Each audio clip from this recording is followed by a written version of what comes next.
आज पूरा दिन मेरा इस कब्रिस्तान के अंदर ही गुज़रा और यहाँ पर मुझे देखने को एक बहुत ही अजीब चीज़ नज़र आई।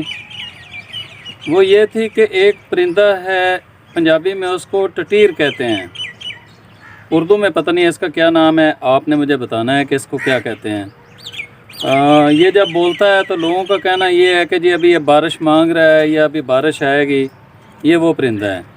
तो पूरे कब्रिस्तान के अंदर ही आज मैं पौधे जो लगाए थे उनकी सेफ्टी के लिए हम उनके साथ कुछ कांटे, झाड़ियाँ, इस तरह की चीज़ें हम लगा रहे थे। तो एक कब्र के ऊपर जो कि मेरी नानी अम्मा मरहूम की है, अल्लाह रब्बुल इज़्ज़त इन पर रहम फरमाए। इन्होंने मुझे पाला पोसा, इन्होंने मुझे बहुत मोहब्बत दी, माँ से बढ़कर मोहब्बत दी।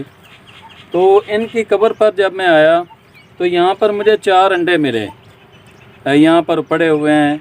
कब्र को घोंसला बनाया हुआ है उस टटीर ने। इस पूरे कब्रिस्तान के अंदर मुझे और कहीं नज़र नहीं आया, लेकिन मेरी माँ जी मरहुमा की कब्र के ऊपर ये इन्होंने अपना घर बनाया हुआ है।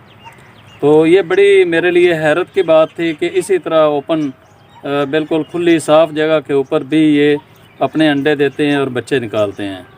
तो मैंने सोचा मैं आपको भी दिखा दूं और आपसे गुजारिश है कि मेरी माँ जी मरहूम के लिए आप लोग भी दुआ कर दीजिएगा। बहुत शुक्रिया।